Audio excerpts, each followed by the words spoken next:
بسم اللہ الرحمن الرحیم۔ السلام علیکم ورحمۃ اللہ وبرکاتہ۔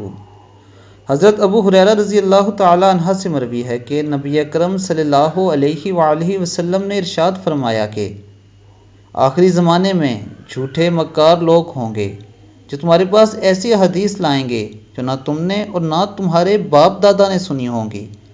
ان سے بچتے رہنا، وہ تم کو گمراہ نہ کریں اور فتنے میں نہ ڈال دیں۔ اور دوستو، یہ بات آج سچ ثابت ہو چکی ہے۔ سوشل میڈیا پر آپ دیکھ سکتے ہیں کہ فیس بک، یوٹیوب پر ہزاروں ایسے چینل بنے ہیں جو اپنے پاس سے من گھڑت احادیث سناتے ہیں اور غلط حدیث کی تعویل بیان کرتے ہیں۔ دوستو، اسی لیے کہا جاتا ہے کہ جب بھی آپ کوئی حدیث سنیں تو اس کی سند کو اچھی طرح چیک کر لیں۔ اللہ تعالی ہمیں نبی اکرم صلی اللہ علیہ وآلہ وسلم کی حدیث پر عمل کرنے کی توفیق عطا فرمائے اور اسے آگے دوسروں تک بھی پھیلانے کی توفیق عطا فرمائے۔ اب تک کے لیے اتنا ہی۔ اپنا بہت خیال رکھیے گا۔ اللہ حافظ۔